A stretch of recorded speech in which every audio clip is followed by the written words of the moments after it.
is what gives us happiness, and this, dear devotees, is what rasa is all about. It is about variegated emotions that a jiva wishes to relish from time to time. Therefore, the Shastra specifies in the Upanishads, it is specified that rasa is the ultimate hankering of the living entity, not happiness. The ultimate hankering, dear devotees, is rasa. Ananda. Ananda is a byproduct of experiencing rasa. For example, in the material world, you might have seen people who sing mundane songs of two types.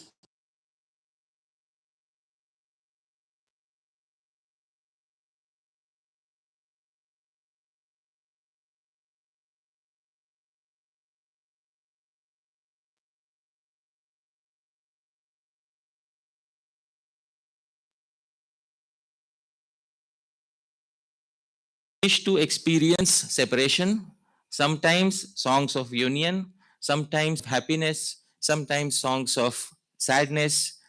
All of this leads to experience of what the previous authorities have called rasa. Please repeat after me. In the Upanishads, Taittiriya Upanishad, it is said, Raso Vaisaha Rasam Evayam Labdva Anandi Bhavati. He indeed is rasa. Only by attaining rasa does the living entity become joyous. So he, Bhagavan, indeed is made out of which substance? Rasa.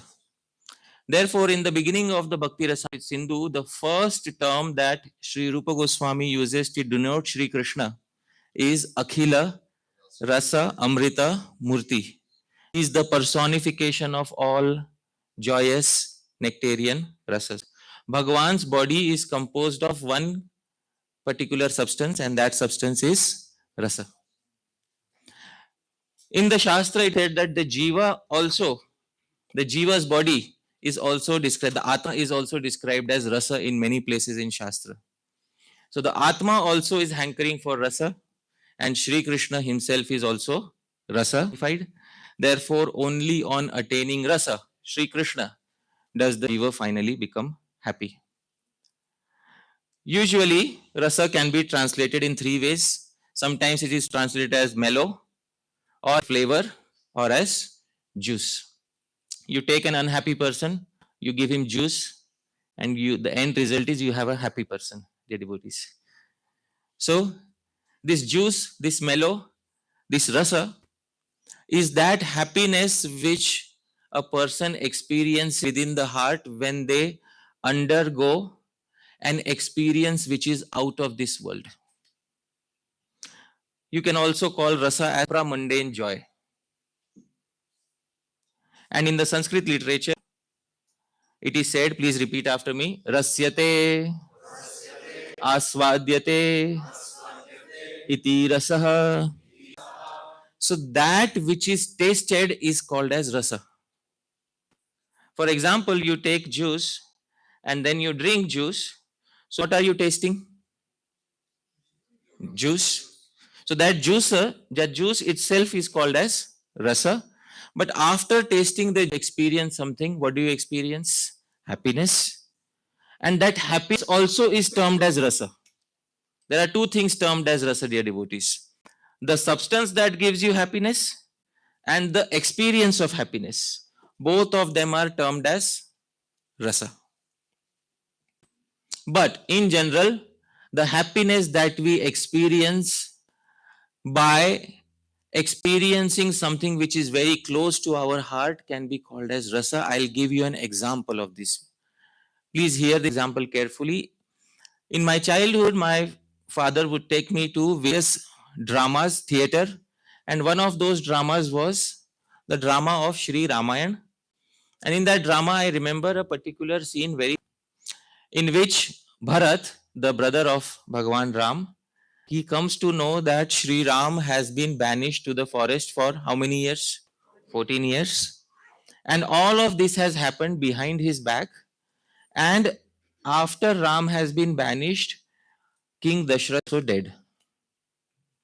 Dear devotees, Bharat decides to go to the forest to trace Bhagwan Ram and to bring him back to the kingdom so that Bhagwan Ram can rule the kingdom. And dear devotees, the scene was shown in front of me where Bharat arrives in the forest and all the mothers are there crying. And then Bharat tells Bhagwan Ram him using various reasons, but Bhagwan Ram says, "No, I will not come back." But Bharat is determined that Bhagwan Ram should rule the kingdom. So Bharat takes the footwear of Bhagwan Ram and Bharat puts the footwear on his head. Dear devotees, the moment Bharat turns back towards Ayodhya, a very emotional moment because that is the moment when all the residents of Ayodhya realize that Bhagwan Ram will not come back for 14 years. So the moment this happened, many of the audience started crying because they understood that Bhagwan Ram is not going to come back for 14 years. And when they started crying, dear devotees, drama was very nice. Everyone went home. And I ended up saying something to my father. It was very nice. We should watch it again. But dear devotees, was it happiness or sadness? Yeah. So my dear friend Jai Jagannath Prabhu gives the precise answer. What was it, dear devotees? Rasa. Rasa has the capability of turning sad events into supremely joyous events. That is what Rasa does. And in the Western world, approximate term for it, and it is called catharsis. You can see on the screen. How is catharsis defined? It is defined as a release or relieving of emotions, especially through drama or art.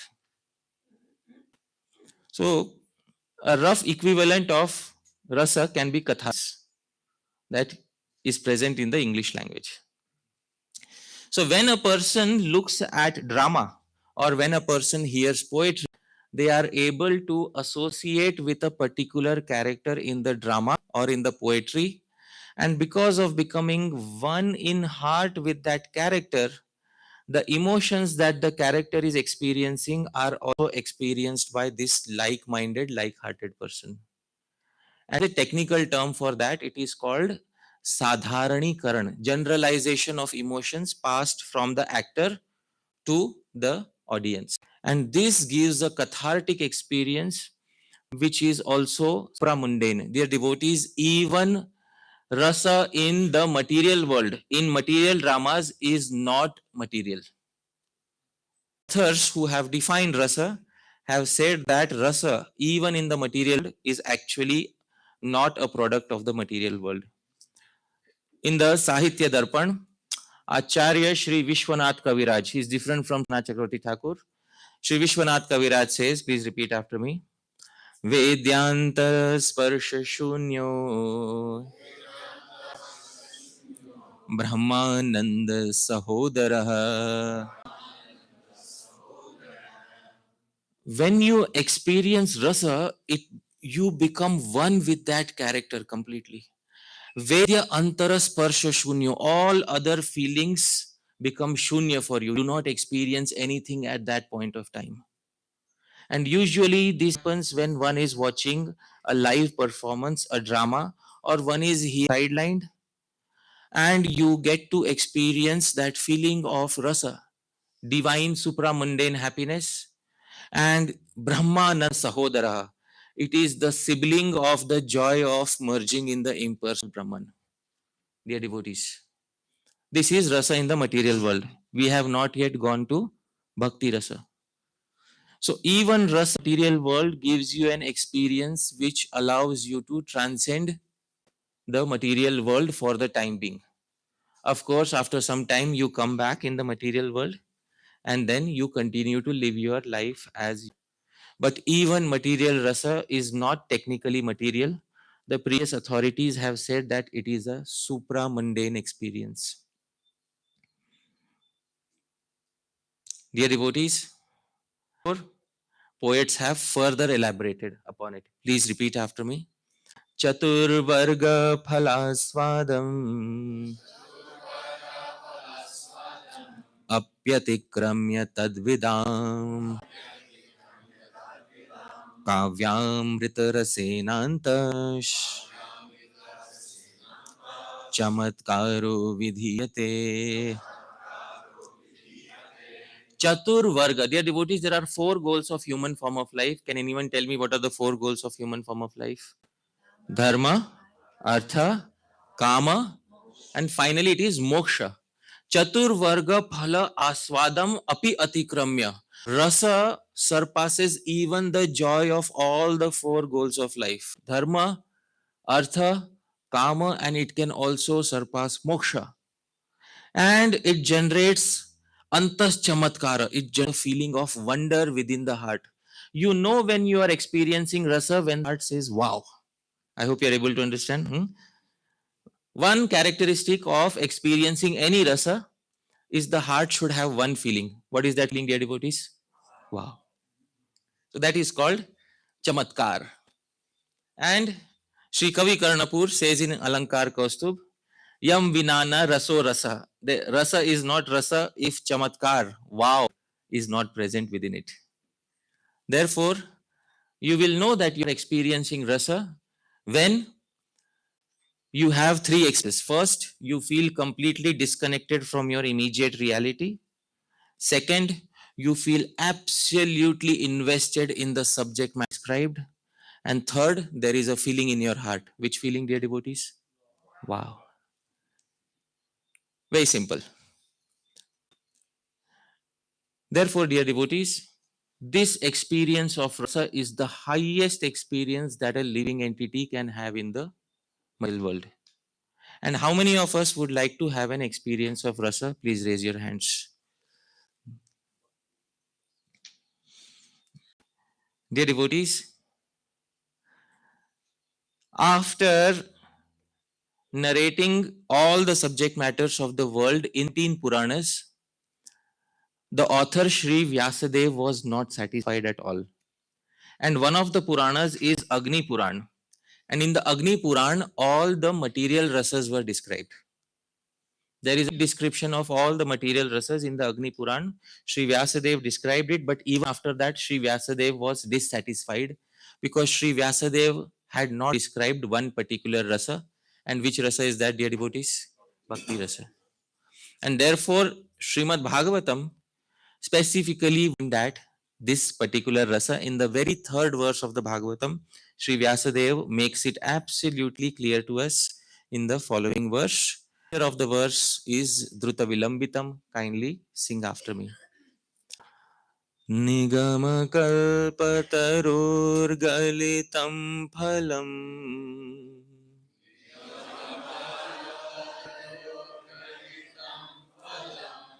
Nigama kalpatarur galitam phalam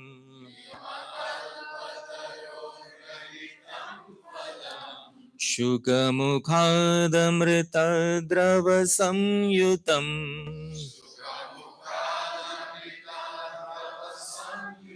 Pibat bhagavatam rasamalayam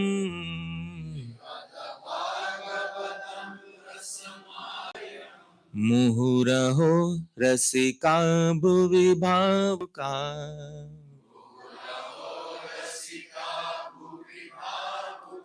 So I have highlighted 2 terms there, dear devotees. What is the first term? Bhagavatam rasam. Bhagavat means related to Bhagavan.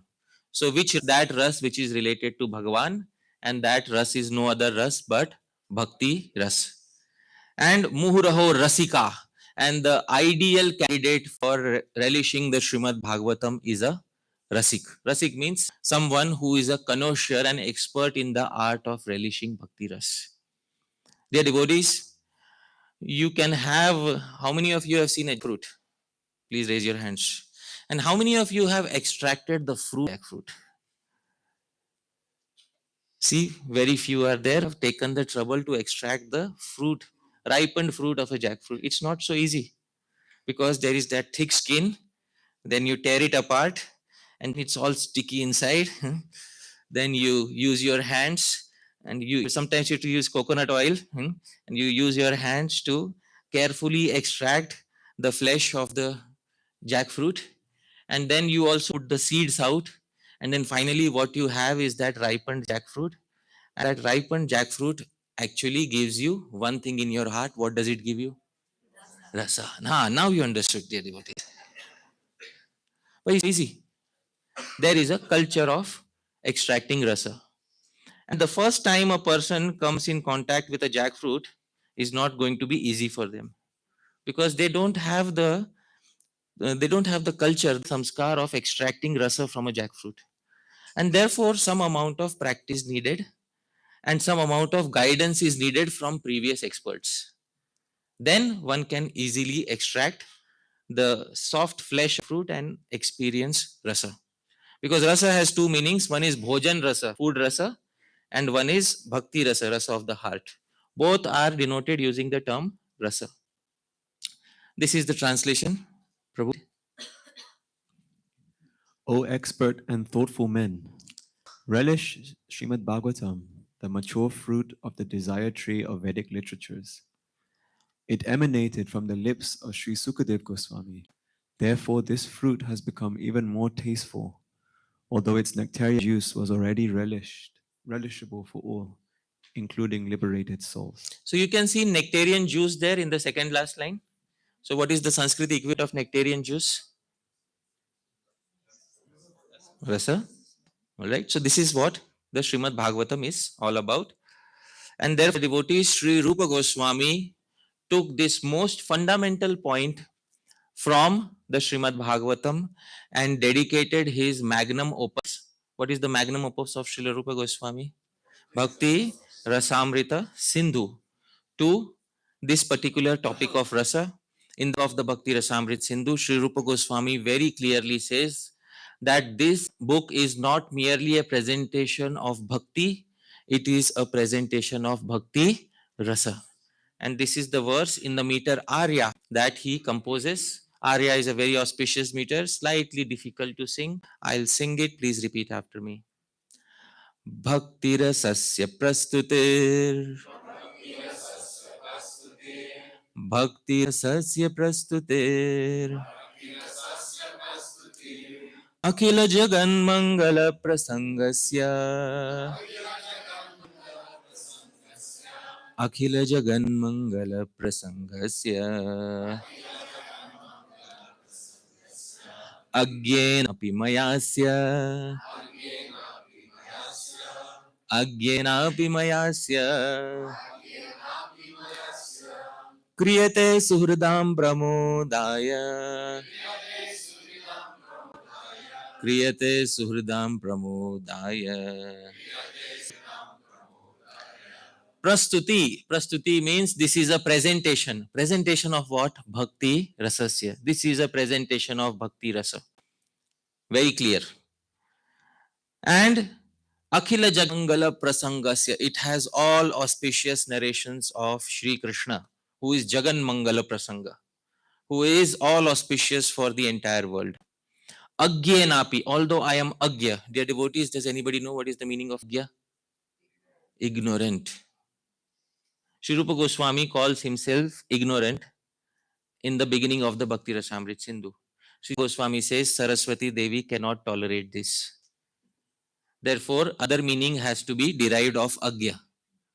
So please repeat after me the new meaning of Agya. Na, Gyo, Ismat. A means there is no Gya, learned person as compared to him. Dear devotees, that is Agya. I would like to say we can have another meaning. Would you like to have another meaning, dear devotees? Yes. In the Bhagavad Gita, Krishna has said, Aksharanam Akarosmi. Amongst all the syllables, I am the syllable. So, A refers to Bhagavan Shri Krishna.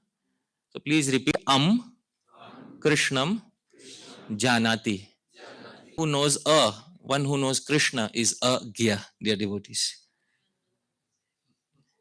So, there are two meanings of the term Agya, fit Srila Rupa Goswami. There is nobody who knows greater than him, and he is the one who knows And what is dear devotees? Krishna. Because Krishna, amongst all the syllables, I am the syllable So, Agyenapi mayasi. Although I am Agya, so we'll take his intended meaning, although I am ignorant. But I have written this Bhakti Rasamrit Sindhu Suhridam Pramodaya, for the joy of my near and dear ones. Please tell me, dear devotees, who are the near and dear ones of Srila Rupa Goswami? All right. Wonderful, Prabhu. Who are they? Followers of Sri Chaitanya Mahaprabhu. And all followers are automatically expected to be Rasika. Dear devotees, how many of us are belonging to the family of Sri Rupa Goswami? Please raise your hand. Oh, it was written for all of you. And all of you are here. What a wonderful coincidence, dear devotees.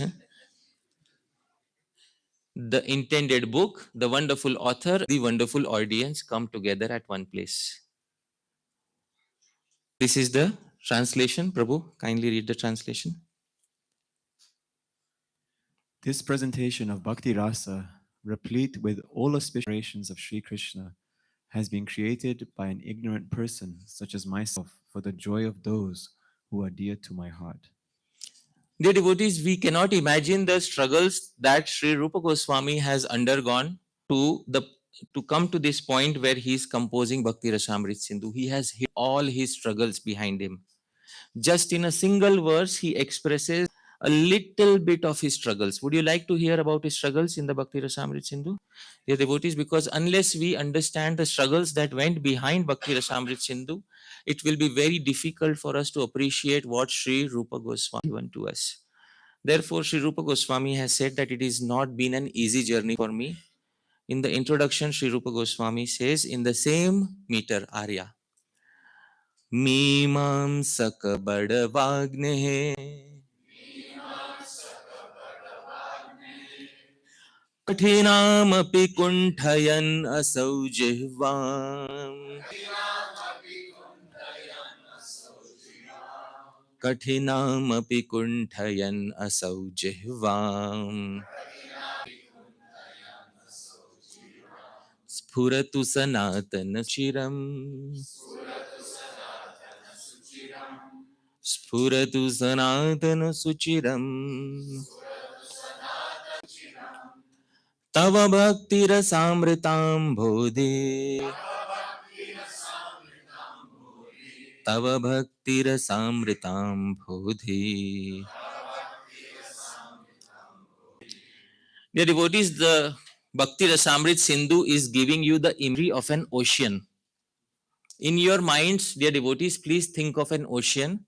What keeps on depositing water in the ocean? Can you please tell me? Rivers. The main source of water in an ocean are the rivers. A question arises, why doesn't the ocean overflow if rivers constantly keep depositing waters in it? Why doesn't the ocean overflow and cross its borders?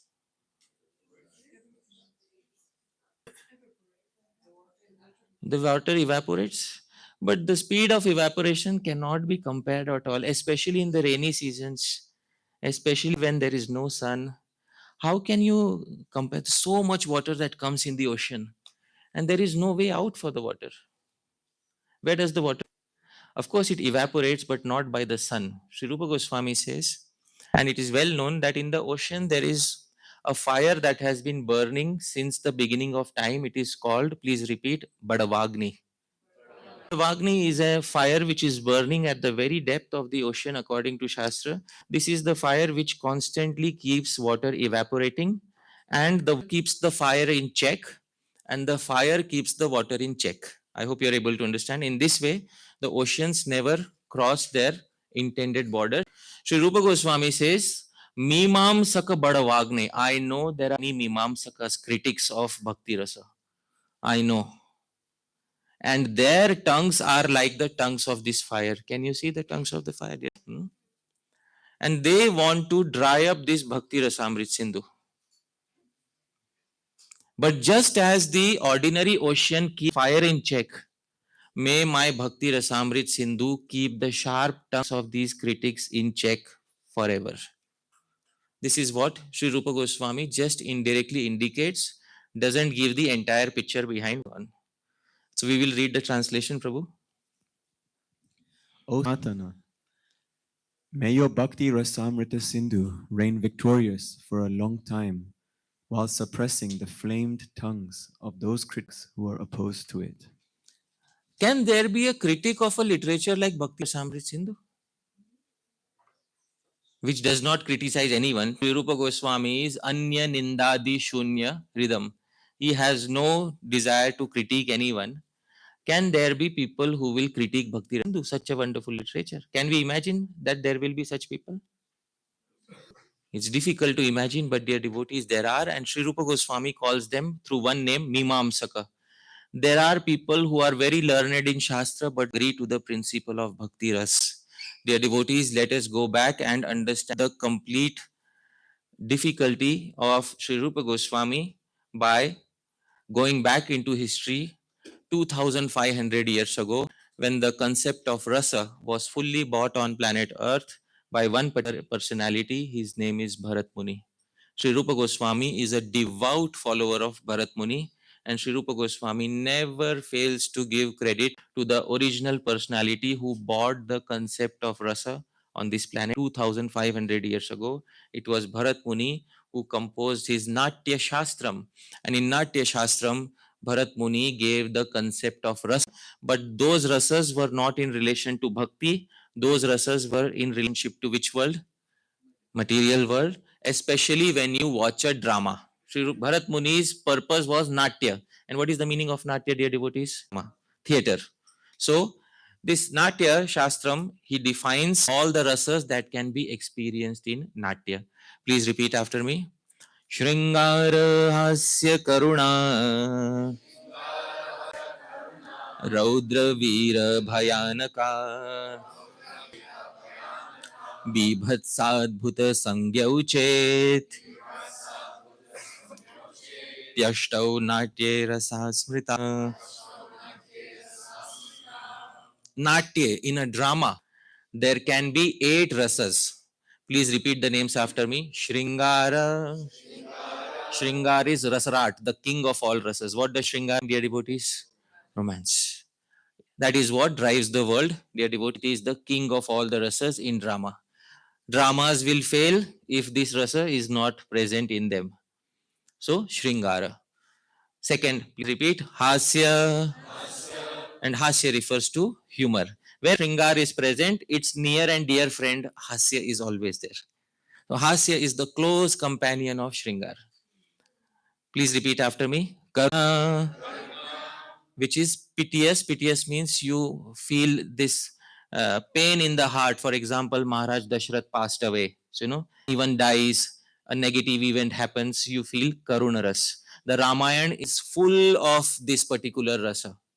In the beginning of the Ramayana, Bhagwan Ram is sent with Vishwamitra to the forest, and he has to hunt for. In the beginning, Dashrath has no sons. Karuna, he's unhappy. Then Ram is born, he's sent to the forest. Again, he's unhappy. Ram comes back after marrying Sita, he's immediately banished. Again, unhappy. In the forest, also, they are not living peacefully. Ravan comes and kidnaps Sita. Again, unhappiness. Sugriv is supposed to find Sita Devi. Sugriv delays it by 4 months. Again, unhappiness. Then Ravan is killed and then Sita back, but then for a short time they stay together and they are separated. The entire mind is filled with one rasa. Which rasa is that, dear devotees? Karuna rasa.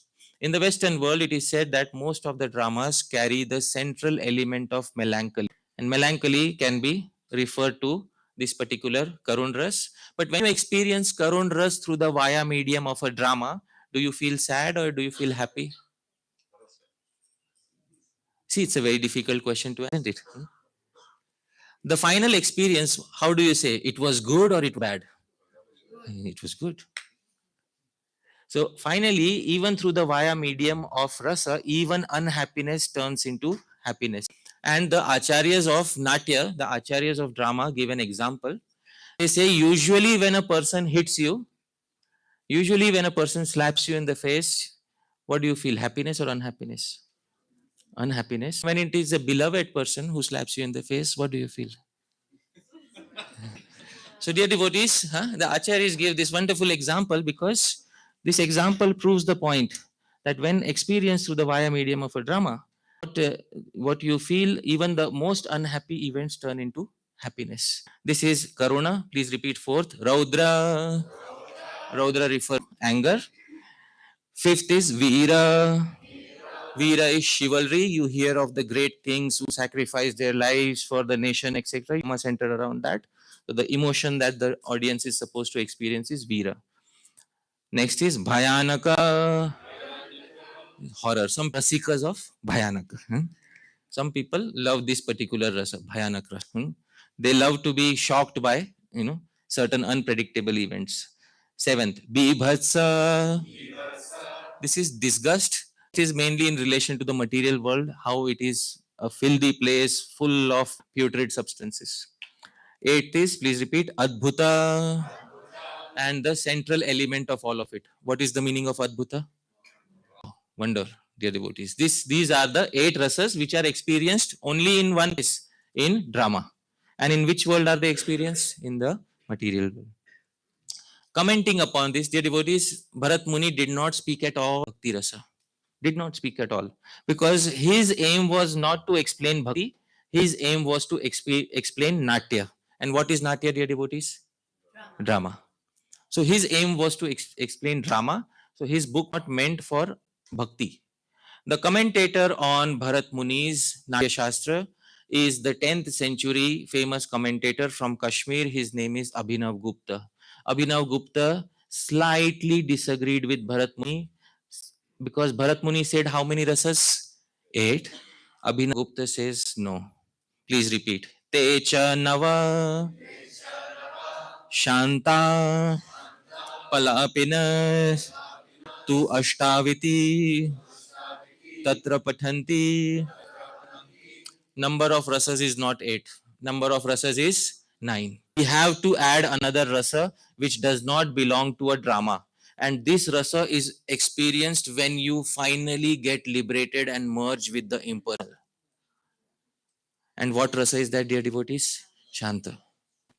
But you cannot portray this rasa in a drama. Therefore, Bharat Muni did not include it amongst the 8 rasas. How can you portray merging in the impersonal in a drama? It's not possible. So also a happiness outside of drama which is experienced when you attain final liberation. And since Abhinav Gupta belonged to the impersonal Kashmir Shaivism of Bhagavan Shiva, therefore he said there has to be a 9th rasa, and that 9th rasa has to be which rasa? Shanta rasa. The author slightly disagrees with the original author. And you can see here, what is the ultimate goal of life for Abhinav Gupta? Moksha. And Shanta Ras is helpful for attaining moksha. And Bhakti is not a Ras. Gupta says Bhakti is a stepping stone that you can use to attain the final goal. What is the final goal, dear devotees, for him? Moksha. So is this a personal understanding or an impersonal understanding? Impersonal understanding, where Bhakti is means to attain the final goal, that is moksha, impersonal liberation. And in moksha you experience that Shanta Rasa, and therefore bhakti cannot be considered as a separate rasa. Are all of you happy? You can see the struggles of Sri Rupa Goswami. The only available commentator on the Natya Shastra has not accepted bhakti as a rasa. And then out of a blue, if Rupa Goswami comes and says, no, bhakti is a rasa, what do you expect the other scholars to say to him? No. Yeah, no, obviously not. Abhinav Gupta says bhakti is not a rasa. Bharat Muni doesn't include bhakti as a rasa. Who are you to say bhakti is a rasa, dear devotees? This is what the other scholars will say. Therefore, other acharyas followed Abhinav Gupta verbatim as it is. For example, the famous Kashmiri acharya Mammat. Mammat is the author of the famous literature Kavya Prakash. The literature is mentioned even in the Chaitanya Charitamritam. It is the de facto literature for understanding poetics. And Sri Chaitanya Mahaprabhu, Sri Rupa Goswami, all the 6 Goswamis understood this literature very well. The name literature is Kavya Prakash. If someone understands this literature, they will understand Sanskrit poetics very well. Srila Bhakti Siddhanta Saraswati Thakur Prabhupada also quotes often from Kavya Prakash in his commentaries on Chaitanya Charitamrita and Chaitanya Bhagavat. So Acharya Mammat also agreed to Abhinav Gupta and said there are total how many rasas by now, dear devotees? 9. Sri Jayadev, who was born in Western India in the 12th century, also agrees to this and does not add anything. In the 13th century came Vishwanath Kaviraj and said, I have another ras to add besides 9. Dear devotees, which rasa did he want to add? Vatsalya. Vatsalya, Vatsasya bhavam Vatsalyam. The feeling of nurturing a calf is Vatsalya. So the feeling that a cow has towards her calf is Vatsalya. This feeling is seen between parents and children. So Vishwanath Kaviraj said, beside Shantaras, there is another ras which is Vatsalya. So now we are with how many rasas, dear devotees? 10 rasas. Another, in the 15th century, Bhanudat Mishra came and said, besides these rasas, there is another rasa, and he called it, please repeat, Maya rasa. What is Maya rasa? Because now Gupta shared Shanta rasa. Shanta means when you have annihilated the material world and are situated in oneness with Brahman. So the extreme opposite of when you are fully immersed in Maya and enjoying yourself, that also has to be a rasa. And that rasa, dear devotees, is known as which rasa? Maya. Huh? Which rasa? I'm not sure, but at least he called it Maya rasa. You are fully drenched in Maya and you are happy. Rinam kritva ghritam pibet, yavat jivet sukham jivet. As long as you live, puris in ghee and eat nicely. Take a loan if required, but purchase good quality ghee. All right, huh? Because after you die, you don't know whether what is going to happen. So might as well live your life potential of material enjoyment. So Maya Ras, dear devotees, this is Anudat Mishra. But in the 16th century, this was after Sri Rupa Goswami, came a very great scholar named Pandit Raj Jagannath, who composed a literature named Rasa Gangadhar. In Rasa Gangadhar, he said he wanted to acknowledge bhakti as rasa, but due to respect of previous acharyas, he said bhakti is not any rasa. But Abhinav Gupta says bhakti can be included in Shanta rasa. Which rasa, dear devotees? You can use bhakti as a stepping stone to achieve which rasa? Shanta rasa, according to Abhinav Gupta. Pandit Raj Jagannath disagrees with Abhinav Gupta and says Shanta rasa detachment. Bhakti is about attachment. I hope you're able to understand. Shanta rasa is about detachment. Bhakti is about attachment. I can never consider bhakti within Shanta rasa. Then what is bhakti? Please tell me, Pandit Raj Jagannath, what is bhakti? Then he says, bhakti is a bhav. What is bhakti? Bhav. What is the meaning of bhav? It arises temporarily and it disappears. There is nothing permanent about it. It's a wave. It arises temporarily, it reaches a peak point, then it goes back. It arises temporarily, reaches a peak point, and it goes down. That is what you can call bhakti. Don't consider bhakti as a rasa. Are all of you happy?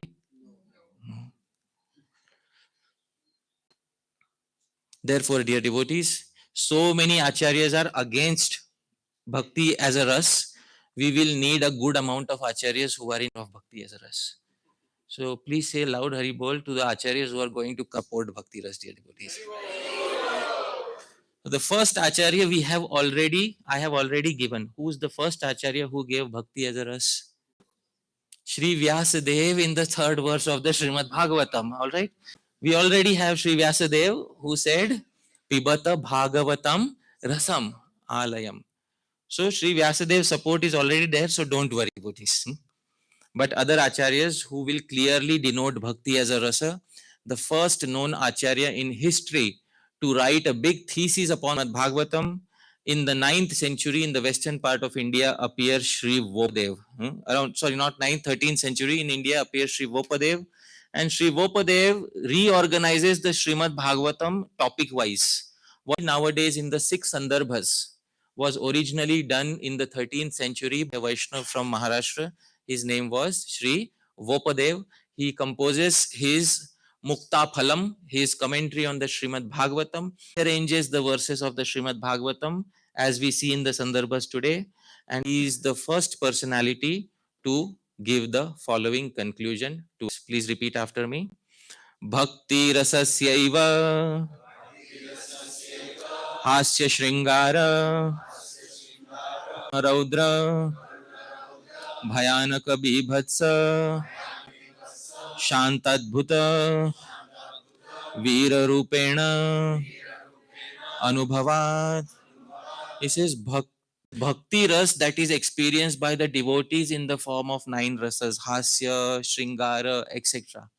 So what he said is whatever Bharat Muni has given, the devotees experience those rasas, but the original rasa of all those rasas is which one? Bhakti rasa. So this is Bhakti rasa which expands into these 9. That was the first opinion in the 13th century. Dev became celebrated for his opinion and became so popular that after a few hundred years, people started saying that Vopadev wrote the Shrimad Bhagavatam. You can imagine the popularity that Vopadev had. And he rearranged. Goswami rearranged Shrimad Bhagavatam in the Sandarbhas. Vopadev rearranged in his Mukphalam the Shrimad Bhagavatam, and he in that these are his exact words that are I am quoting here. And dear devotees, Vopadev became so famous. His disciple was named Hemadri Pant.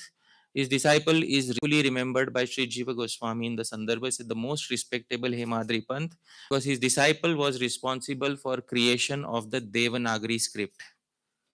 All right, so you have seen the Devanagari script, dear devotees. Yeah, so he popularized Devanagari script throughout India.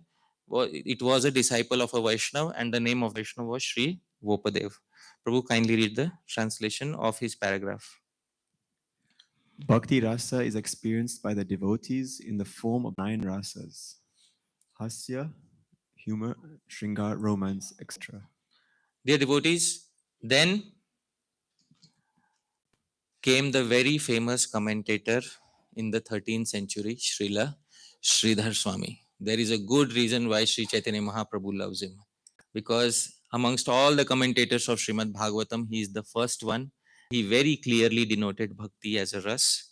And in which verse, dear devotees, especially in the verse in the 10th canto, where Sri Krishna enters the arena of Kamsa, and when Sri Krishna enters the arena of Kamsa, all the members of the audience, see, it's a natya, it's a dramatic performance. Sri Krishna is the ideal actor of the drama, because Krishna is often said, "Oh Natya Dharo." Kunti Maharani says he's the ideal artist who performs drama, and everyone in the audience is looking at this particular actor who is enacting a wonderful drama, and different people are able to look at him through rasas.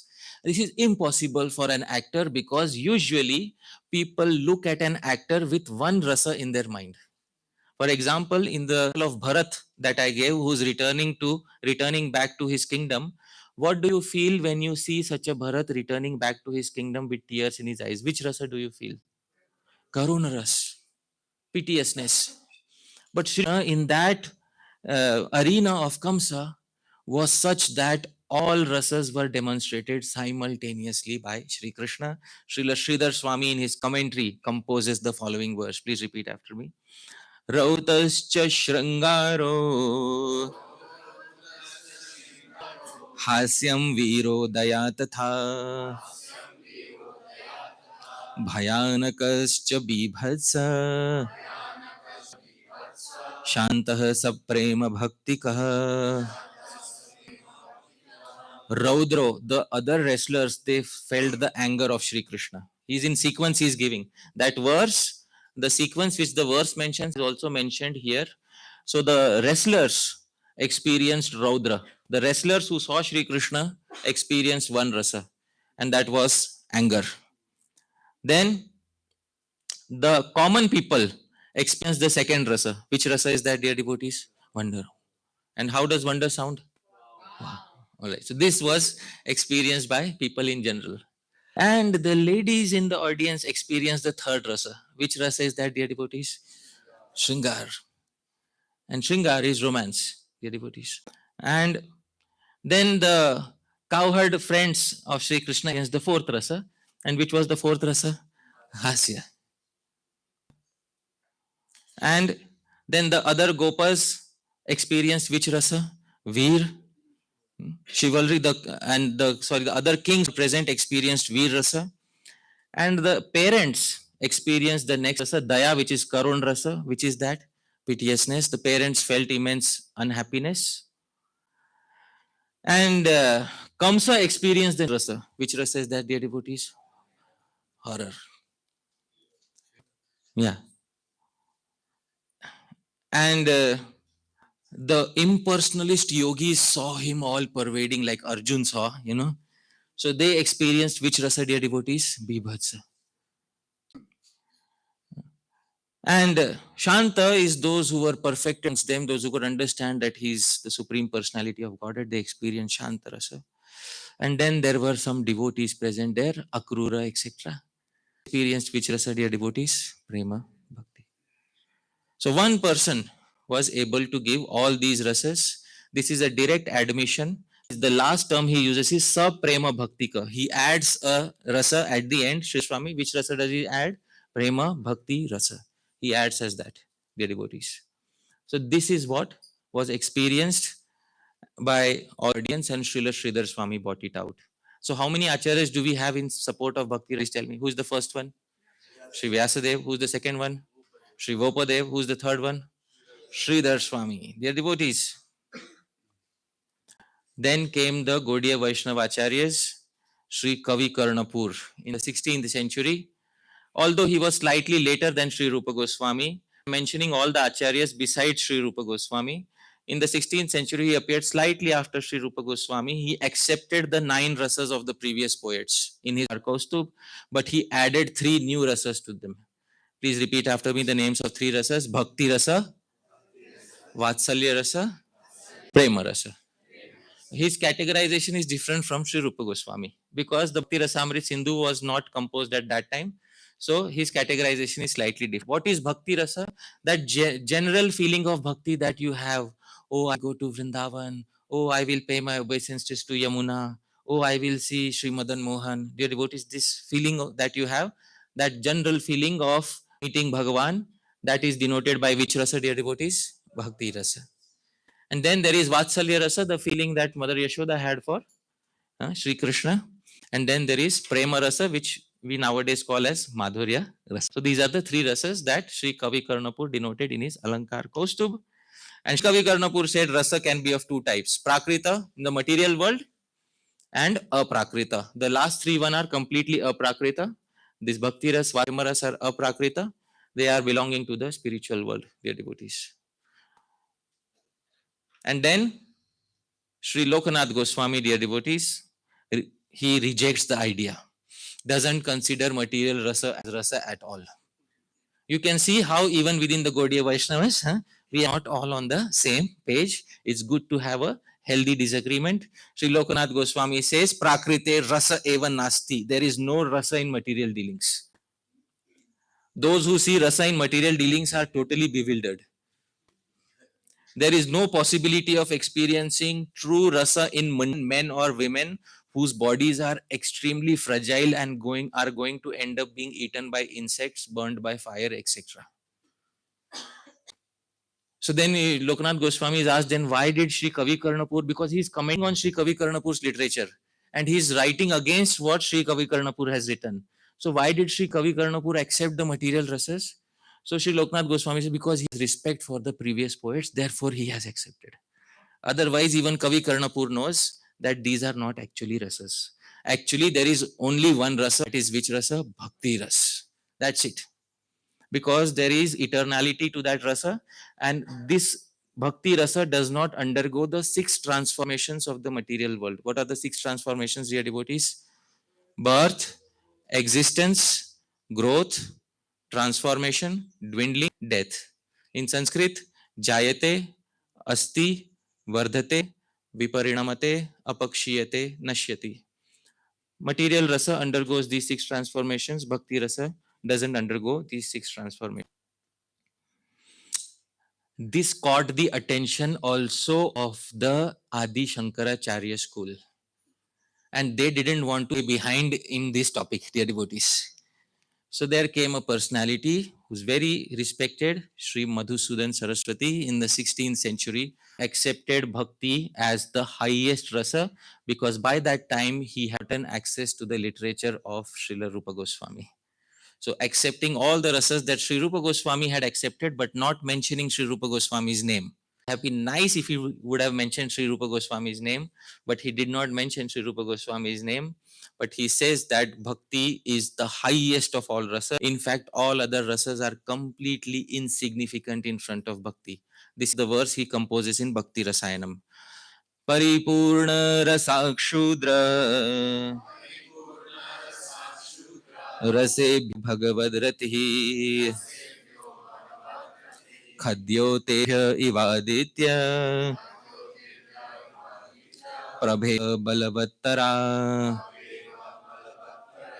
Paripurna rasa. Bhakti rasa is completely complete in itself. It doesn't need help from any rasa. And Khadyotebhya ivaditya. Just as fireflies are insignificant in front of the sunshine, all material rasas are insignificant in front of bhakti rasa. Dear devotees, this is an individual from Sri Adi Shankaracharya School of Understanding. His ultimate aim is to merge in the impersonal Brahman, but he did not want to stay behind in this entire exciting new development that was going around by the Gaudiya Vaishnavas, and which was that, dear devotees, Bhakti Rasa. Sri Rupa Goswami had struck at the heart of a brilliant new concept that came straight from the spiritual world and was not explored to its complete depths till now. And why would Sri Madhusudan Saraswati want to stay behind? Of course, Sri Madhusudan Saraswati was from Bengal. In his childhood, he had a desire to meet Sri Chaitanya Mahaprabhu. He had traveled to Navadvip to meet Sri Chaitanya Mahaprabhu. By that time, Mahaprabhu had gone to Jagannath. He could not meet Sri Chaitanya Mahaprabhu in his childhood. Returning back to Kashi, Varanasi, he got trained in the impersonal school of thought. But from Sri Chaitanya Mahaprabhu's school of thought, were present in his heart, and it came out in his literature, Bhagavad Bhakti Rasayanam. So he is that impersonalist who has deep respect for bhakti. There are two categories of impersonalists: one who disregard bhakti, what Sri Brahma says, those who fall down, and the second category is those who have immense respect for bhakti, and Sri Madhusudan Saraswati to that category. No wonder Srila Vishwanath Chakravarti Thakur, in his commentary to Bhagavad Gita, quotes Sri Madhusudan Saraswati many times and refers to his name as Sri Madhusudan Saraswati Padaha, the respect Madhusudan Saraswati. This is how Sri Vishwanath Chakravarti Thakur refers to Sri Madhusudan Saraswati. Although he is an impersonalist, ultimately, his aim is to merge in the impersonal Brahman, but very respectable because he described bhakti as a rasa. And this is an entry point for bhakti rasa in the Advaita Sampradaya. I hope you are able to understand. This is an entry point for bhakti rasa in the Sampradaya of Sri Adi Shankaracharya. So henceforth it became normalized. Yeah, bhakti is a rasa. And you can't believe what happened after that. After Sri Rupa Goswami wrote his Bhakti Rasamrit Sindhu, 2 centuries later, devotees started saying something. Why should Krishna have all the 5 rasas? Bhagwan Ram should also have 5 rasas. So many attempts were made, dear devotees, to bring all the 5 rasas to the worship of which deity? Sri Ram. But dear devotees, we should always remember the original genius of all of that was our Srila Rupa Goswami. It was he who brought this wonderful concept because Sri Chaitanya Mano Bhishtam Sthapitam Yena Bhutale understood what was in the heart of Sri Chaitanya Mahaprabhu, and he established that on planet Earth. Not he didn't keep it to himself, he established it on planet Earth. Dear devotees, therefore Sri Rupa Goswami in the 15th century gave a complete standing of bhakti by first and foremost defining bhakti in the most complete manner. And what is the most complete definition of bhakti, dear devotees? Are you are all followers of, please say. Anya Bhilashitanyam Jnana Karmadhyanavritam Anukuyena Krishnanu Shilanam Bhaktiruttama. This definition cannot be improved upon, and nobody has to improve upon it. There is no other definition besides this which covers all aspects of bhakti. So a complete definition of bhakti was given. He explained bhakti as a sadhana, as a practice. And bhakti so as a rasa, as the goal, dear devotees. The final goal is bhakti rasa. And 5 primary bhakti rasas. What are the 5 primary ones, dear devotees? Shanta, Dasya, Sakhya, Vatsalya, Madhurya. And 7 secondary rasas were given: Hasya, Veera, Adbhuta, Karuna, Bibhatsa, Raudhayanak. So 7 secondary rasas were given, and these rasas were further explained by Srila Jiva Goswami, his own nephew, his magnum opus, the 6 Sandarbhas, especially the final Sandarbha, which is Sri Priti Sandarbha, where Sri Jiva Goswami says the Priti is the highest goal of life. And what is Priti? Bhagavat Prem, which is experience. How do you experience Priti? What is the substance that is used in experiencing Priti? Ras. And which ras, dear devotees? Bhakti ras. It's the only rasa which is worthy of relishing. Other rasas are extremely insignificant in front of it. Next, I'll show a verse where Sri Jiva Goswami compares all the romantic novels of the material world to Sri Sri Radha Krishna Leela. I'll also show such a verse. There exists such a verse in Gopal Champu. But this is what Sri Rupa Goswami has given to us. And Sri Rupa Goswami is saying something. I'd like to repeat this verse, dear devotees. Please repeat after me. Bhakti rasasya prastutir. Bhakti rasasya prastutir. Akhila jagan mangala prasangasya. Akhila jagan mangala prasangasya. Agyenapi mayasya. Agyenapi mayasya. Kriyate surdam pramodaya. Kriyate suhridam pramodaya.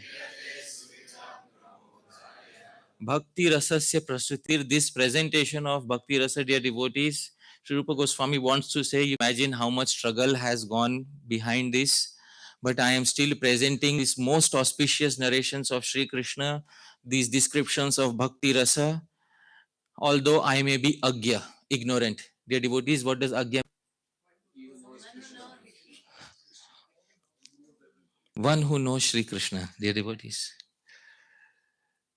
Although I am agya, in his humility, he says, although I am ignorant, but I am creating Bhakti Rasamrit Sindhu for all of you who are near and dear to my heart. Will you accept Bhakti Rasamrit Sindhu, dear devotees? So this is what is the purpose of this literature. A lot of struggle through the centuries has gone behind. Sri Jiva Goswami says in the commentary, Anukule pratikule cha pandite dhane mamana shakti. I have no capacity to harmonize those learned people who are against Bhakti Ras and those who are for Bhakti Ras. Imagine Sri Jiva making a statement like this. I don't have the capacity to bring all of them on the same page because some of them will never agree that Bhakti is a Ras. But those who have experienced it once will understand that Bhakti is the original Ras. It is a matter of experience. It cannot be understood simply by logic and argument. It is a matter of experience, dear devotees. So I'd like to pause my words at this point of time. Thank you so much, dear devotees. Yadatra skhalitam kinchit vidvam saha purayantu tat. Yadatra saushthavam kinchit tad guru reva me nahi. Yadatra skhalitam kinchit. If there's anything mistaken in what I spoke, vidvam saha, you are learned devotees. Purayantu, please correct any mistakes. But yadatra saushthavam kinchit. If anything was nice, please remember tad guru reva. It all belongs to my gurujanas. Me nahi belongs to me. Thank you so much, dear devotees. Srila Prabhupada ki jai. Hare Krishna.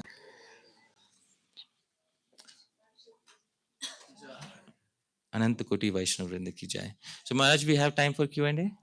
Right. So anybody would like to ask? Yeah. Brajnath Prabhu and then Mother Purnama and then Maharaj also. Maharaj, would you like to ask first? Sure. Let's give the first chance to speak. Yeah.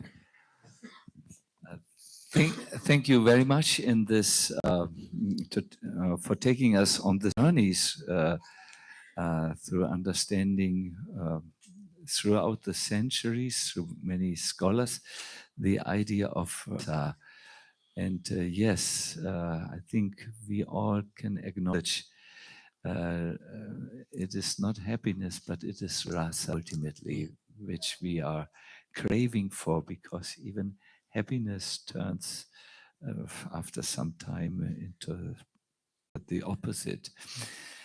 I just have a very technical question. Um, Sridhar Swami wrote this very he zoomed into Krishna entering this huge wrestling arena and commented how different individuals experience different rasas with one person, with Krishna. Would you be so kind to just give me give that slide where Sridhar Swami identifies the various rasas? Yes, and can I perhaps Gaur Krishna to just make a snapshot of that, because I like this verse very much, the Bhagavatam verse, and it's very, very enlightening to hear Sridhar Swami commentary on this. But yes, I only wanted to see that verse later. Thank you very much.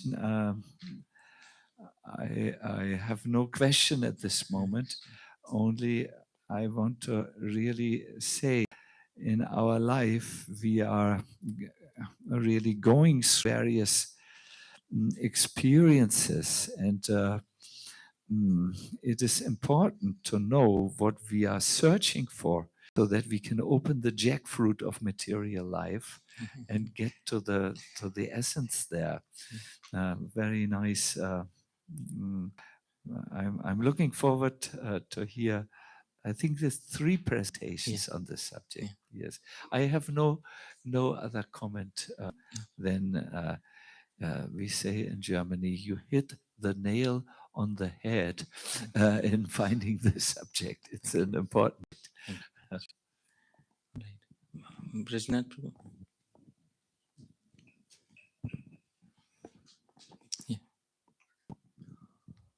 Yeah, this was the wow kata. Yeah, so nice how you presented it. Very helpful. I want to thank you from core of heart. My just mentioning the Mimamsak cannot appreciate us. Yeah. Can we define it a little bit more, like those who are just too much attached to mundane logic and argument, whose hearts have been dried up because of. So how do we define Mimamsaka? Because Sri Rupa Goswami term in his Mimamsaka usually refers to a follower of the school of Purva Mimamsa, follower of the school of Jaimini Rishi, and they are Vadis. Vedavadis means for them Vedic sacrifices and going to Swarga is the ultimate goal of life. And since there is nothing higher than that, obviously they will not consider bhakti as a rasa. They cannot consider. Another meaning of Mimamsaka is a hair splitter, somebody who loves to split hairs. That is the meaning of Saka, which is more appropriate here. Because Sri Rupa Goswami knows not only from the school of Jaimini, but also from the other schools of poetics. People come and try to attack the concept of Bhakti-rasa. So all of them have been grouped together in one term, Mimamsaka. Those who like to split hairs over small issues, and those who would not like to see other people live happily. That is, that is whom you can call Mimamsaka. The best one amongst those are grammarians, because grammarians are compared to Vaiyakarana Kirata. They are compared to hunters who hunt, all other disciplines, Ayurveda, Nyaya, Mimamsa, everything. You may say everything, you may be a big expert, but in order to express yourself, you have to use Sanskrit, and you make one mistake in a single term, and Aryan will come out with his arrow. So therefore, in the Western world, it's called grammar Nazi. As you call grammar Nazi. So the highest Mimamsak is grammar Nazi. Yeah. So in the Bhakti-rasa Amrit Sindhu, there is one term used, Vishrama Mandirataya Tasya. In the beginning, there is a verse. Mandir hai. What is the meaning of Vishram, dear devotees? Rest. According to Sanskrit grammar, Vishram is not a term that can be formed by Panini's sutras. Vishram is a questionable term. So, the Dhamsakas who have written by Sri Rupa Goswami, why is he writing Vishram? Should be Vishram, not Vishram. For half a syllable, they can take you to task. So, and then there are people who defend Sri Rupa Goswami for using Vishram instead of using Vishram. So, that is going to go on forever, and there is no end to that. But uh, there's a there's a Sanskrit verse that काव्यास्वादन काले तु शब्दोत्पत्ति विचारका नीवि बंधन लायाम वस्त्र मूल्य विचिंतका. That when people while relishing poetry, those who start looking for grammatical faults, it's just like when a beloved they meet each other after a long time, and instead of asking each other how are you, where did you get this cloth, how much does it cost, you can compare it to that situation, dear devotees. So Mamsakas, you can try to understand. They love to argue, and you might have seen many such people around you. They love to argue just because they want to have their prestige established as someone who knew everything about everything. So that is Mamsakas. Right. Those who have, like, due to too much renunciation, their hearts Yeah. are. Yeah, that renunciation aspect will come out in the next few parts. Who is ineligible for experiencing bhakti ras, especially madhurya ras, and that will be the renunciate. By renunciate, please don't think that somebody who wears saffron, all right? So we will discuss who is that person who is ineligible for relishing bhakti ras, but I have kept that for a future presentation. All right, thank you. Yeah, Purnamasi. Thank you for the presentation. I would like to just comment how amazing it is that over the centuries we're so much involved in this topic, and now in this world of books and new newspapers and everything, there was so much topic of rasa. And please, can you tell us, I heard the number of 18 years when Srila Rupa Goswami was writing Bhakti-rasa Sindhu. Do you know? There also maybe to explain, because now we know the struggle he went, like this, which you present, and also the other struggles, if you would just shortly say Yes, something. Sri Rupa Goswami, the final edition of Bhakti Rasamrit Sindhu he wrote was after Sri Jiva Goswami came back to Vrindavan. So although the ideas were already there, but a proper shape was not given until he met Sri Chaitanya Mahaprabhu.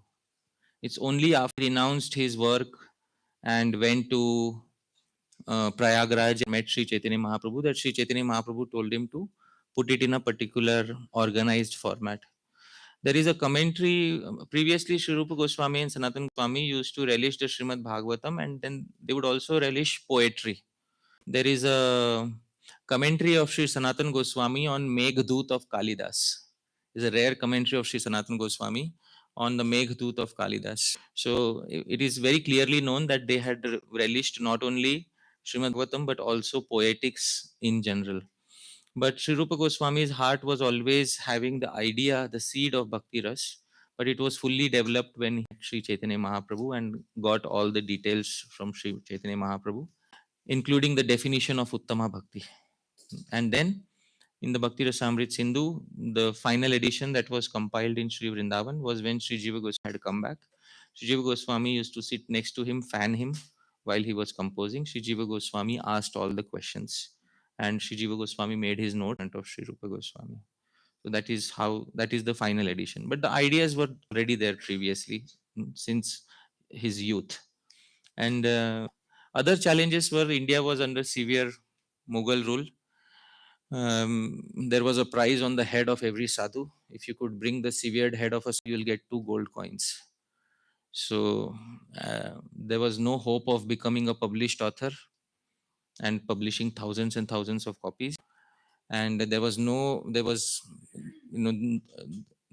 hope that whether the manuscript will survive for another 200 years or not. But Bhagwan's mercy, it survived, and we have it today. That is Mahaprabhu's unconditional mercy. We have it with us today. But originally it was under Kadamba tree in Sri Vrindavan with no hopes of becoming a published author in his entire lifetime. That is when Sri Rupa. Therefore, he says, I'm writing for my near and dear ones. So the immediate Gaudiya Vaishnavas.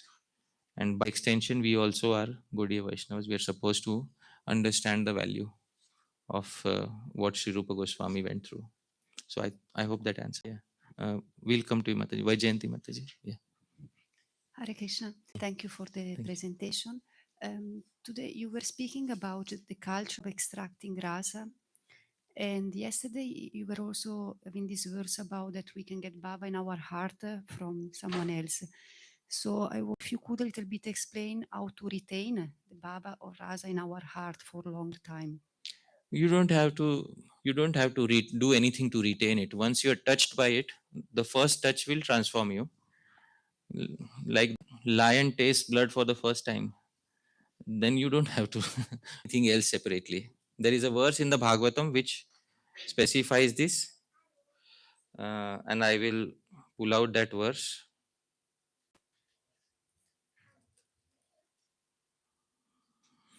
Please repeat the last line. Vihatumicchen rasagraho jana. So you can see rasa also is mentioned here. Vihatum ichen, you can see in the word for word, to give up. He never desires to give up.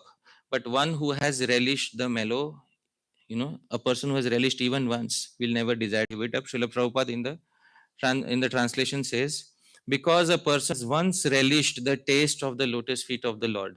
The Sanskrit term is rasa. A person who has once tasted rasa can do nothing but remember that ecstasy and again. So you won't have to do anything else. Once you have tasted it, like a lion tastes blood for the first time, then the lion doesn't have to ask, what do I need to do? Everything else will come automatically. But once the experience has to happen once, and rasa has to touch your heart once. Sri Madhusudan Saraswati, whom I quoted in the Bhagavad Bhakti-rasa, says, the heart can be compared to an ornament of lac, L-A-C, lac. And Bhakti Rasa is the warmth that melts it in different places. So once the heart is melted in certain places by Bhakti Rasa, it will no longer be the same. And then you will hanker for that experience again and again. This verse is the proof. 1.5.19. Vihatumicchen rasa graho. One who has accepted rasa, tasted rasa, will never desire to give it up. Challenge is the first genuine experience of Bhakti Ras. And that is the purpose of all the sadhan bhakti. Sometimes we have bhav abha, experience bhav, and that too a shadow of bhav. Somebody gives a lecture and then we feel like crying, and suddenly, tears come out of our eyes, and then we go home and then everything normal. So that is what you call bhav abhas. But an actual experience of rasa will be such that you will not be able to give up thinking about Bhagavan again and again. So there will be nothing separately required when that happens. All right. Thank you. Mataji, yes, please. Bahut maza aya, bahut rasa aya. Thank you so much, Prabhuji. So I'm having a question pertaining the experience of material rasa. So you were saying that the experience of rasa in this world is devoid of material contact. But I don't understand, because my understanding is that the Tatastha Shakti, or the Jiva coming from Tatastha in the material world, can only experience Jada, yeah, so material Ananda. So what is that experience made of? So you are saying that the living entity in the material world can only experience material happiness. But rasa is that mundane happiness which is devoid of any material contact. That is what the previous poets have said. The previous poets will defend themselves by quoting Upanishads, and let me see if it is there.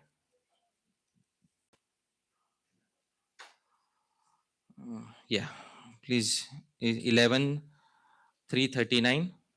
Please repeat. Sukam asvapsam na kinche avedisham In the deep sleep state, suppose somebody worked very hard for the entire day, fully tired, each limb in the body is breaking, and go to sleep. And when they go to sleep, they don't feel any, not even a single dream comes to them. They sleep throughout the night, they sleep for 10 hours. Now, while they are sleeping, what happiness are they experiencing? A Brahman-like experience. Wonderful. The jiva is in the material world experiencing the feeling of merging in the impersonal Brahman. Yeah. So, only after waking up does the living entity say, Sukham aham asvapsam. I slept so happily. How do you know you slept happily? Because you were like completely unconscious at that time. Because the after effects are seen in me, in my mind, when I have woken up, I feel so joyous and refreshed, which meant I must have undergone constant happiness while I was sleeping. Now, what is that? The happiness of having all the internal and external faculties merged with Brahmatma, Super Soul, is what Sushupti is. In deep sleep, it merges with the Paramatma in the heart. At the time of destruction, it merges ultimate Paramatma of the universe. In both cases, when the Jiva merges with the Paramatma, there is a joy that is experienced by the Jiva that is not, Jiva cannot describe while it is merged. And that joy is here. Sukham aham asvapsam na kinchid avedisham. So they will say, see, I'm speaking from their side, all right? I have to speak from both sides because so they will say that even in the material world, it is not all Jad Ananda. Although Srila Bhaktivinoda Thakur Mahasaya and other acharyas might have said that in the material world, the living entity experiences material happiness. In a general sense, he might have said, while the creation is going on. But during destruction, the living entity experiences another kind of happiness. So that is the answer to the question. So even during to experience some happiness, but even greater than that is the happiness of experiencing rasa.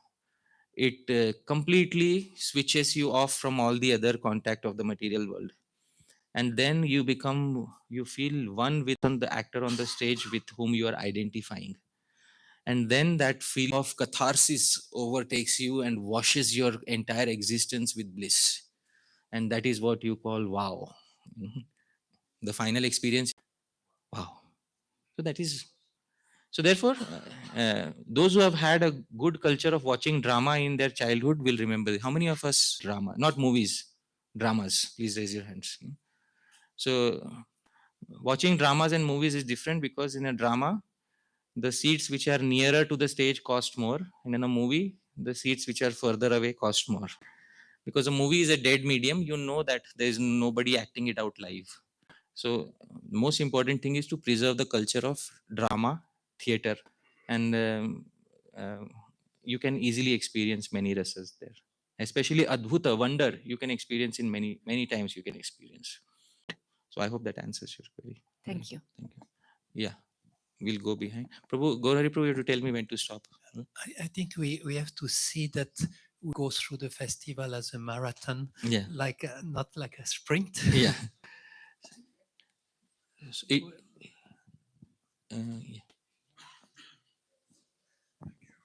So last question, or should we? All right, last question. Yeah.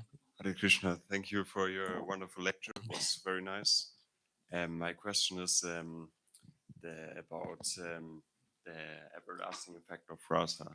So we want that, we always want this taste of rasa, right? And so why do impersonalists want to dissolve an eternal Brahman? Then there won't be any Atma who experiencing this rasa. So what is the thought behind this?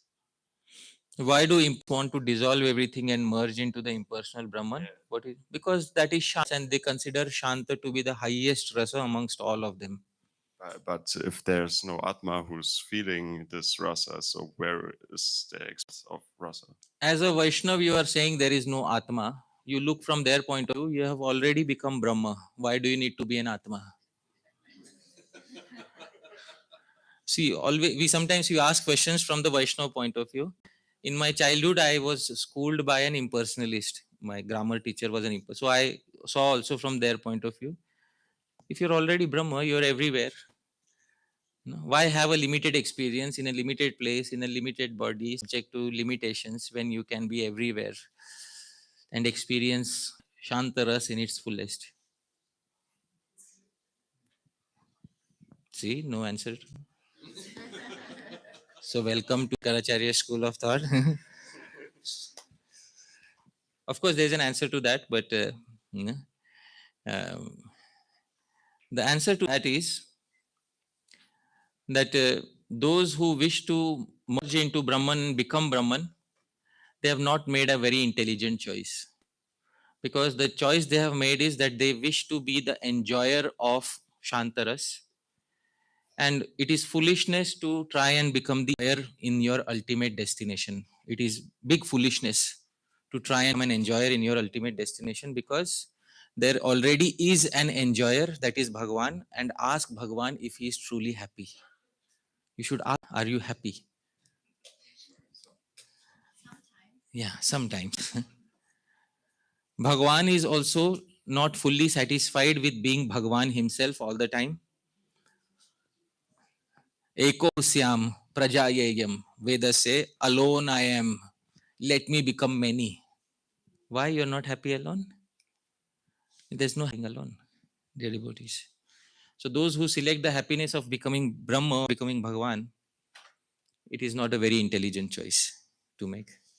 All right, so I'll pause here. Thank you very much, dear devotees. We'll resume. What time, Prabhu? Yeah, please make the announcement. Yeah. Thank you so much, Hari Parshad Prabhu, for this brilliant presentation.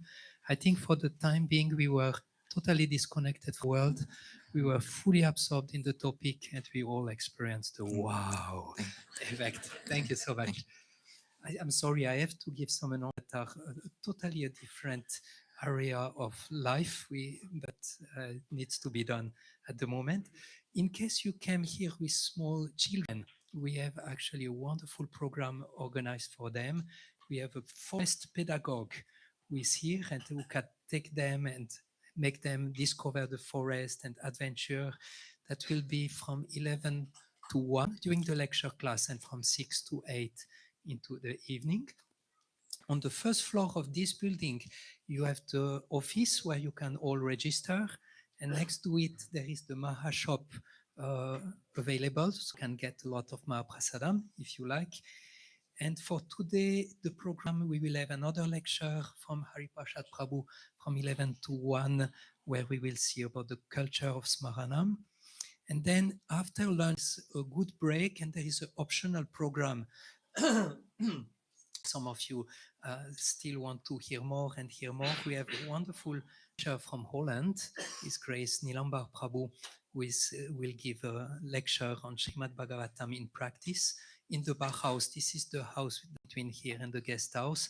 There's a room, Nandagram, that's from 4 to 5. And at 5 o'clock, please all come. We will have Vrindavan Bhajans. We will sing with Shyamananda Ratnamanjari. And after that, Holiness Sachinandana Swami, concluding the day with 2 hours of Lila Katha and Kirtan. So that's a little bit for today's program. I think you mentioned, Hari Parshad Prabhu, that we can also experience rasa eating. Oh, yeah. So we can all go and practice breakfast eating in the tent. And I'm not sure if you will have mango juice or not, but everything will be there for good taste. Yeah. So see you please all at 11 o'clock. Srila Prabhupada ki jai.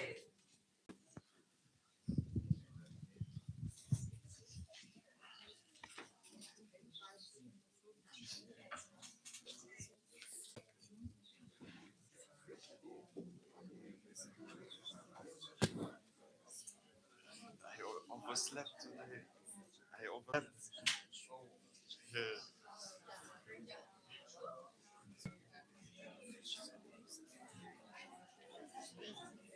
Sorry.